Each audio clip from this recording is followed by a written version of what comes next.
Move करते हैं हमारे अगले सवाल की तरफ। सवाल क्या कर रहा है कि deduce the eigen energy values and wave function of a particle moving in one dimensional box. यानी कि एक बॉक्स में जो है पार्टिकल वन डायमेंशनली मोशन कर रहा है, जिसकी हमें आइगन एनर्जी की वैल्यूज और आइगन वेव फंक्शन, यहाँ पे दो सवाल की बात कर रहे हैं, दोनों सवालों का डेरिवेशन हमें निकालना है। तो देखो, इस सवाल को सॉल्व करने से पहले मैंने जो है पिछले लेक्चर में स्क्रोडिंगर्स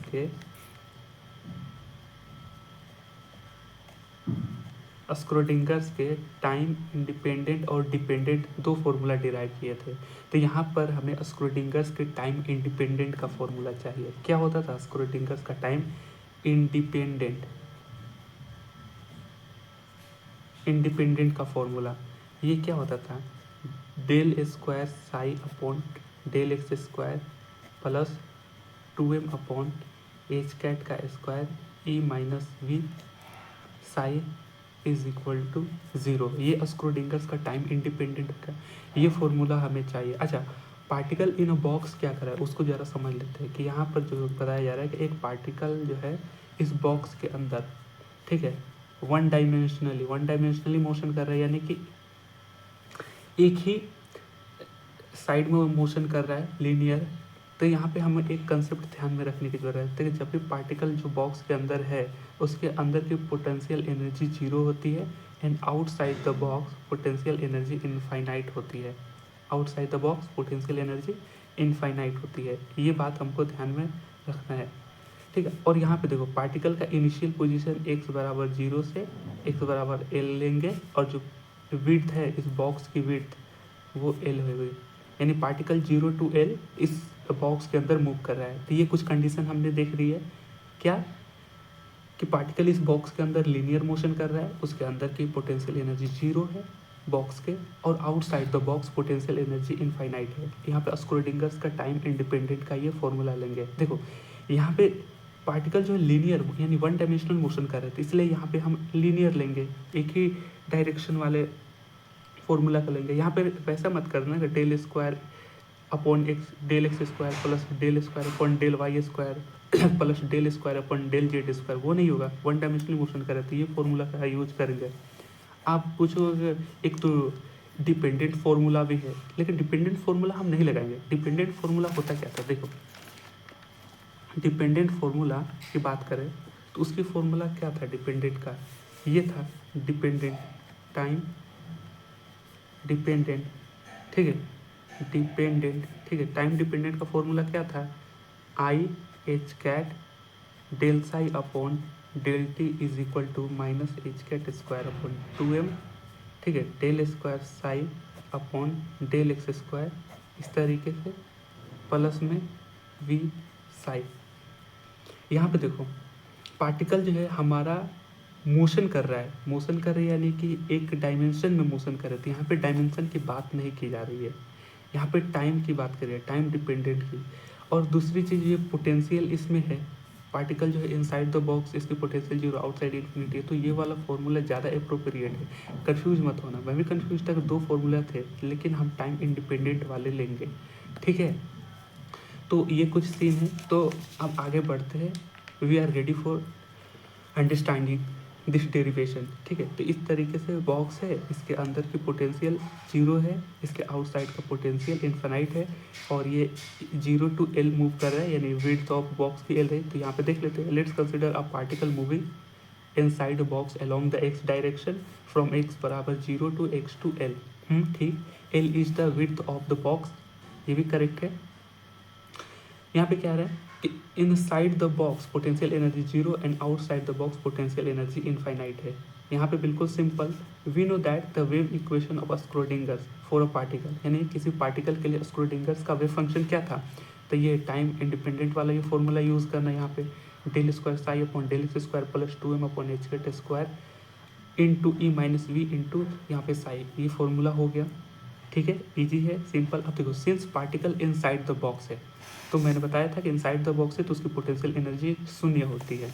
तो यहाँ पर जो है हम इसकी पोटेंशियल एनर्जी की जगह 0 पुट करेंगे तो ये तो खत्म, तो बचा क्या, ये सेम हो गया, ये 2me/h² ये साई तो साई रहा इज इक्वल टू 0। अब देखो हमने पिछली वीडियोस में भी कुछ फॉर्मूला के बारे में बात करा था, आपको वो फॉर्मूला पता होना चाहिए। जैसे नॉर्मल से फॉर्मूला, ये जो के का फॉर्मूला क्या था, 2π/λ, लेमडा का h/p, ठीक है, p का h/√2m कर देंगे। अगर ये छोटे छोटे फॉर्मूला आपको पता है तो सवालों को लिंक कर पाएंगे और डेरिवेशन आप आसानी से कर पाएंगे। तो छोटे छोटे फॉर्मूला आपको ध्यान में रखें, ठीक, तभी ये लेक्चर भी थोड़ी समझ में आएगा कि ये फॉर्मूला कहाँ से आ गया, कैसे आ गया। अगर नहीं पता तो आप बस यहाँ पे याद कर ले, सिंपल, यही एक रास्ता है ठीक है। यहाँ पे देखो के का 2π/λ हो गया, लेमडा का क्या होता है, h/p होता है। अब p की जगह हमने √2m, ये कैसे आया p के बाद, देखो हमारे पास जो काइनेटिक एनर्जी का फॉर्मूला क्या होता है, 12mv², ठीक। यहाँ पे ऊपर नीचे जब हम m से मल्टीप्लाई करेंगे तो m²v²/2m हो जाएगा, ये एनर्जी हो गई। अब देखो मोमेंटम का फॉर्मूला mv होता है, तो यहाँ पे p² तो हम लिख सकते हैं, यहाँ पे 2m, यहाँ पे e हो गया, तो p² का वैल्यू क्या हो गया 2me, तो p का वैल्यू क्या हो गया √2me, ठीक। ये किस तरीके से हुआ, तो यहाँ पे वही सीन रहा h/√2me। अब इसकी वैल्यू को, लेमडा की वैल्यू को, ये जो वैल्यू आया इसको यहाँ पे पुट कर देंगे, तो यहाँ से h/√2me, ठीक है। अब ये नीचे तो सबसे ऊपर चला जाएगा, तो 2π√2me/h, इसको हमने नीचे ला दिया h/2π, ठीक है, नीचे ला दिया, क्योंकि हमें पता है कि h का फॉर्मूला क्या होता है, h/2π होता है, तो √2me/h हो जाएगा k की वैल्यू, ठीक है। यहाँ तक समझ में आया, हम आगे बढ़ते हैं। अब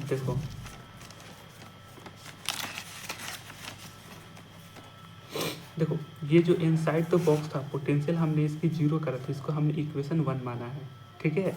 अब यहाँ पे k की वैल्यू क्या आ जाएगी, √2me/h आ जाएगा, ठीक।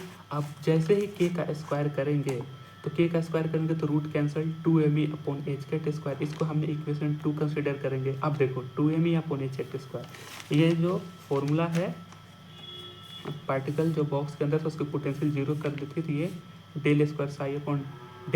Plus 2me/h² psi is equal to 0, तो ये फॉर्मूला k² के बराबर आ गया। यहाँ पे देख सकते हैं k² का वैल्यू क्या था 2me/h²। अब इस k के फॉर्मूले को उस इक्वेशन 1 में रखते हैं, तो putting the value of k² in equation 1, जब 1 में रखते हैं तो वही बात है ∇² साई/∇x² plus k² psi is equal to 0, इसको इक्वेशन 3 मान लेते हैं।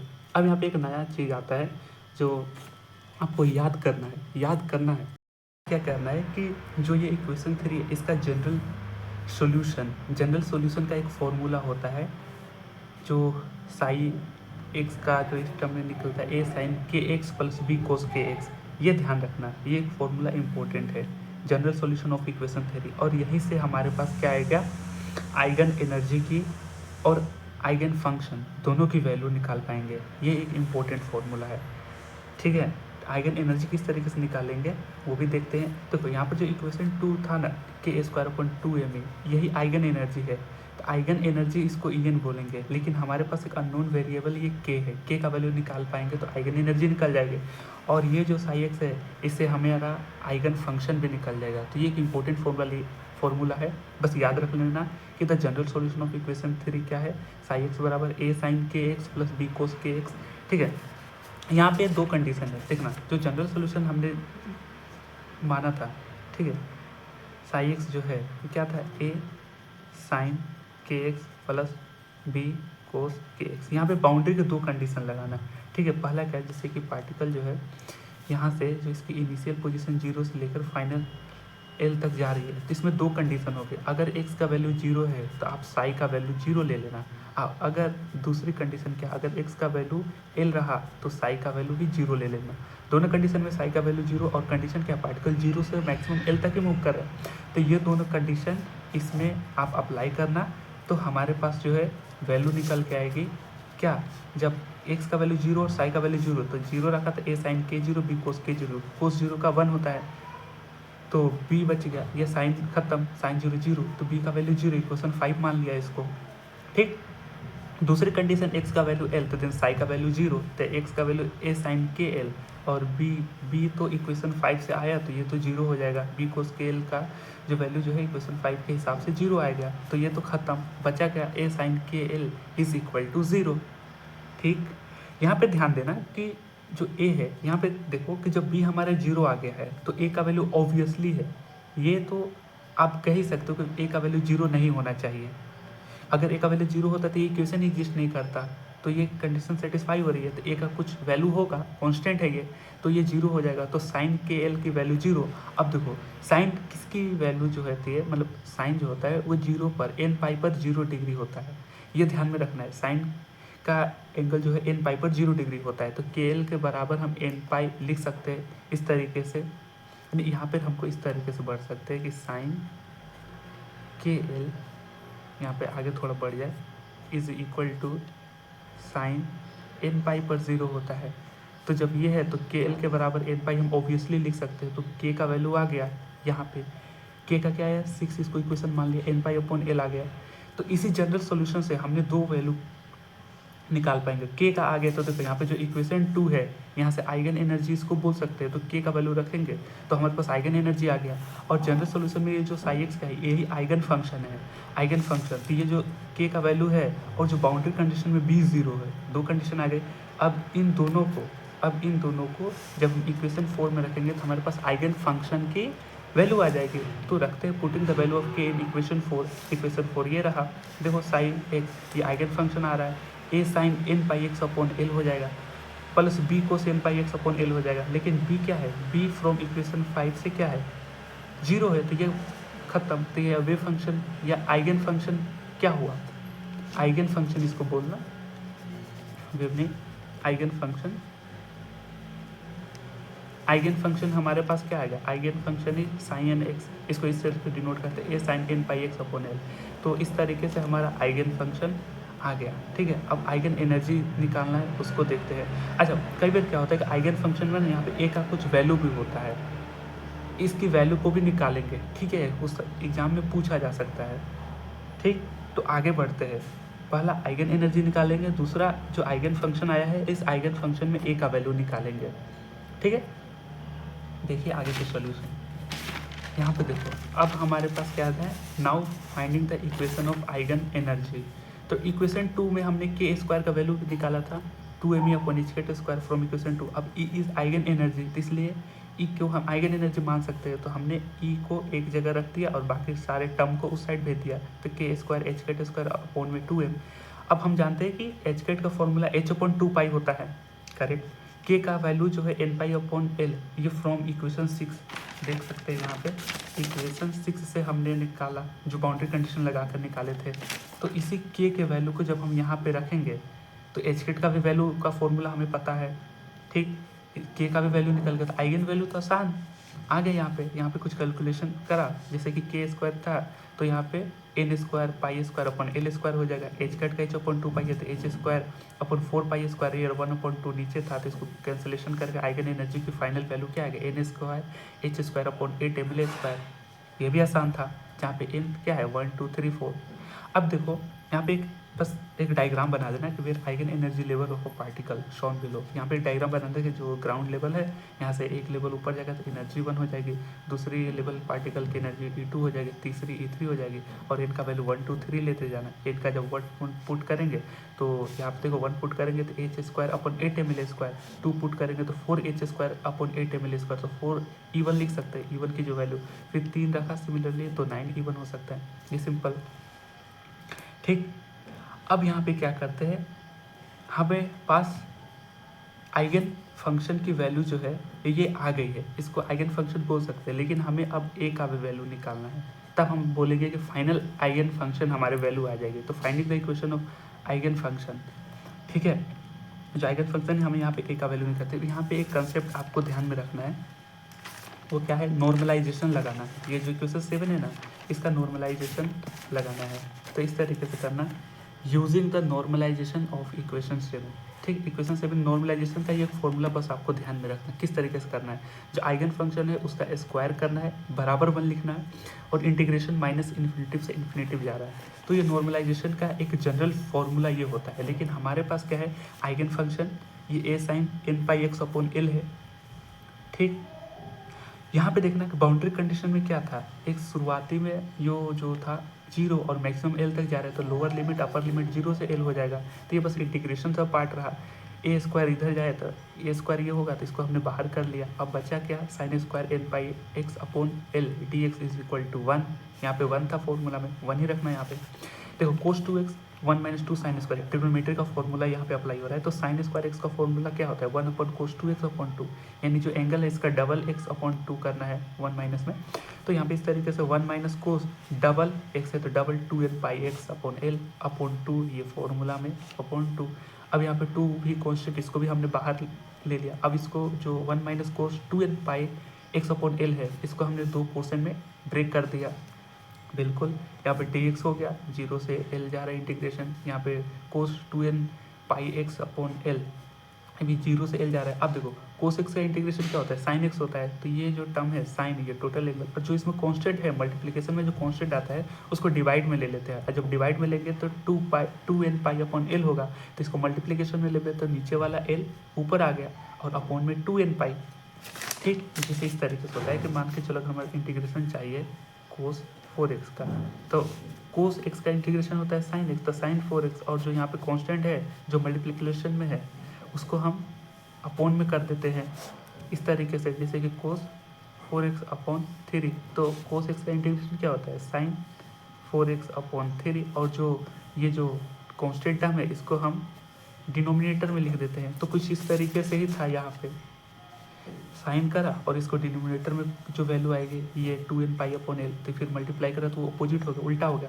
अब ये लिमिट 0 से l जा रही है। देखो यहाँ पे जब l रखेंगे तो l से l हो गया, लेकिन ये कैंसिल होकर क्या हो जाएगा, बचेगा 2n पाई। अब 2n पाई हो 2n पाई हो n पाई हो किसी भी हो, मल्टीपल का n पाई साइन का 0 होता है, ये पता है हमको। और l रखेंगे सॉरी 0 जब रखेंगे तो साइन 0 हो जाएगा, तो ये दोनों वैल्यू 0, तो बचा क्या l, ये खत्म -0 तो l -0 फाइनली बचा, और इक्वल में 1 यहाँ पे तो है ही। ठीक, और a स्क्वायर अपॉन 2 आ गया, तो a स्क्वायर का वैल्यू 2 अपॉन एल, a का वैल्यू √2 अपॉन एल। तो फाइनली हमारे पास आइगन वैल्यू आइगन फंक्शन या फिर आइगन वैल्यू बोल सकते हैं। Eigen value a is in equation two, a को हम इक्वेशन जो 7th है उसमें पुट करेंगे, तो फाइनली हमारे पास आइगन फंक्शन क्या आएगा, √2 अपॉन एल साइन n पाई एक्स। तो हमारे पास ये फाइनल आ गया। कभी कभी वो a ना लिख के √2 अपॉन एल दे देते हैं, तो हमारे पास नॉर्मलाइजेशन करना आना चाहिए। ठीक है, मैं इसको एक ब्रीफ समरी दे देता हूँ। ठीक है, शॉर्टकट आपको क्या क्या ध्यान में रखना। सबसे पहले हमारे पास स्क्रोडिंगर्स का टाइम इंडिपेंडेंट का फॉर्मूला पता होना चाहिए। क्या था, del square psi upon del x square plus 2m upon h cut square E minus V psi is equal to 0, ये था। देखो पार्टिकल जो था वो बॉक्स के अंदर था, तो बॉक्स के अंदर जो है v का वैल्यू 0 आ जाता है, तो v का वैल्यू 0, तो हमारे पास फिर क्या आ जाएगा, del square psi upon del x square plus 2m upon h cut square. H cut का यहाँ पे ये इस तरीके से साइन दिखाते हैं, और v 0 हो जाएगा तो 2me साई इस तरीके से हो जाएगा। ये जो वैल्यू थी हमने के स्क्वायर के इक्वल पुट करा था, तो हमारे पास देखो ना आइगन एनर्जी का भी वैल्यू यहाँ पे आ जाएगा, यानी के स्क्वायर का वैल्यू क्या आया था, 2me upon h cut square. अब देखो यहाँ से हम आइगन एनर्जी की तरफ बढ़ेंगे, लेकिन देखो यहाँ पे इक्वेशन क्या हुआ, del square psi upon del x square plus k square psi is equal to 0। ठीक, अब ये जो इक्वेशन था इसका हमने क्या जनरल सॉल्यूशन निकाला था। बस आपको जनरल सॉल्यूशन ध्यान में रखना है। जनरल सॉल्यूशन का फॉर्मूला क्या था, साइन एक्स बराबर क्या था, ए साइन के एक्स प्लस बी कोस के एक्स, ये था जनरल सॉल्यूशन का। अब देखो यहीं से हमारे पास आइगन फंक्शन की भी वैल्यू आ जाएगी, बशर्ते हम यहाँ पे 2 कंडीशन लगाएंगे। बाउंड्री कंडीशन, जब बाउंड्री में क्या था, ये पार्टिकल जो था x बराबर 0 से x बराबर l तक जा रहा था, ये पार्टिकल तो यहाँ पे दो कंडीशन हो गई, जब x बराबर 0 है तो फिर साई का वैल्यू भी 0 ले लेना, और जब दूसरे कंडीशन में x बराबर l तो साई का भी वैल्यू 0 ले लेना, दोनों कंडीशन में। तो यहाँ से हमारे पास जो इसको रखा था तो b की वैल्यू 0 आ गई थी, और जब इसको रखा था तो a साइन kx की वैल्यू l रखना है तो kl हो गया इज इक्वल टू 0। तो हमारे पास पता था साइन n पाई पर 0 होता है, तो यहाँ पे kl का वैल्यू क्या आएगा n पाई, और k का वैल्यू क्या आ गया n पाई अपॉन l। अब बेसिकली यहाँ पे क्या है k स्क्वायर 2m। अब इसको हम जब k का वैल्यू यहाँ पे पुट करेंगे तो हमारे पास आइगन एनर्जी की फाइनल वैल्यू आ गई थी, क्या आ गई थी n square h square upon 8 ml square, ये आइगन एनर्जी की वैल्यू आ गई थी। तो ये आइगन एनर्जी खत्म। अब रही बात आइगन फंक्शन किस तरीके से निकाला था, ये b 0 है और ये k का n पाई अपॉन l है, तो इस पर हम जब रखेंगे तो हमारे पास ये जो है ये आइगन फंक्शन आ गया साइन n x, ये आइगन फंक्शन हो गया, क्या आ जाएगा b खत्म, तो ये तो पूरा मर जाएगा। अब n pi x upon l हो जाएगा a sine n pi x upon l, तो हमारे पास आइगन फंक्शन आ गया। ठीक है, ये इस तरीके से डेरिवेशन पूरा हुआ। अब यहाँ पे क्या आता है, कई बार यहाँ पे a का हमको वैल्यू चाहिए होता है, जस्ट आप जो है नॉर्मलाइजेशन नहीं जनरल, हाँ जब जनरल सॉल्यूशन आपको पता है तो यहीं पर आपके पास आइगन फंक्शन मिल जाएंगे, और बाउंड्री कंडीशन लगाओगे तो k का वैल्यू आ जाएगा। k का वैल्यू जब इसी जनरल इक्वेशन में रखोगे नॉर्मल तो हमारे पास आइगन फंक्शन की वैल्यू आ जाएगी, और जब k का वैल्यू आया जब यहाँ पे रखोगे k square 2m upon h cut square, जो इसको जो प्रूव करा था तो हमारे पास आइगन एनर्जी का वैल्यू आ जाएगा। तो आई होप ये चीज़ें समझ में आ रही होगी। अब देखो a का वैल्यू निकालना था तो हमारे पास क्या था, इसका हमने नॉर्मलाइजेशन करना है, नॉर्मलाइजेशन नाम में कंफ्यूज मत होना, ये जनरल सॉल्यूशन है, मैं भी कंफ्यूज होता हूँ कभी कभी। तो ये जो है जनरल सॉल्यूशन ऑफ इक्वेशन इसका है, ठीक। और दूसरा क्या है, दूसरा जो है नॉर्मलाइजेशन। नॉर्मलाइजेशन का एक फॉर्मूला होता है कि माइनस इन्फिनिटिव से इन्फिनिटिव जाता है, ये जो साइन एक्स है ना इसका स्क्वायर करके डी में बराबर 1 करना है, सिर्फ यही करना है। तो हमारे पास क्या है, ये जो फंक्शन आया आइगन फंक्शन, इसमें हमारे पास क्या है ए sign n pi x upon L, इसका स्क्वायर करना है बेसिकली, और माइनस इन्फिनिटिव से इन्फिनिटिव है लेकिन हमारे पास पार्टिकल 0 से एल जा रहा है, तो हम 0 से एल करेंगे और ये dx हो गया ये 1। तो इस तरीके से इंटीग्रेशन को जो हमने सॉल्व करा तो a का वैल्यू क्या आएगा √2 अपॉन एल, पूरा √2 अपॉन एल, ठीक। और जब इसी a का वैल्यू को जब इसमें पुट करते हैं ये आइगन फंक्शन में, तो हमारे पास जो फाइनली जो है हमारे पास आइगन फंक्शन की वैल्यू क्या आ जाती है √2 upon L sine n pi x upon L, इस तरीके से आ जाती है। तो इस तरीके से हमारे पास डेरिवेशन कंप्लीट हो गया। ये ध्यान रखना ये general solution of this equation है, ठीक। और इसका नॉर्मलाइजेशन किया, ये जो आइगन फंक्शन का तो हमारे पास a का वैल्यू √2 अपॉन एल आ गया। आई होप ये टॉपिक आपको समझ में आया। हाँ हो सकता है एक दो चीज़ें बस याद करना है, छोटे छोटे फॉर्मूला पता होना चाहिए कि हाँ ये k का वैल्यू जो होता है वो 2 पाई अपॉन लेमडा होता है, ठीक है। लेमडा का वैल्यू h अपॉन p होता है, p यहाँ पे h अपॉन √2me होता है, ठीक। तो ये छोटे छोटे जब फॉर्मूला आपको पता होंगे तो आप डेरिवेशन को लिंक कर पाएंगे, किस तरीके से सॉल्यूशन प्रोसीड कर रहे हैं। हाँ एक दो टर्म्स आ रही है उसको बस ध्यान में रख लेगा, नॉर्मलाइजेशन ये हो रहा है, जनरल सॉल्यूशन इसका इस तरीके से कर रहे हैं, तो ये आपके 6 से 8 मार्क्स आराम से दिला देंगे, राइट। तो आई होप ये वीडियो आपको समझ में आया होगा, ठीक। अब हम मिलेंगे अपने अगले इम्पोर्टेंट क्वेश्चन में, ठीक है। Till then keep learning, bye.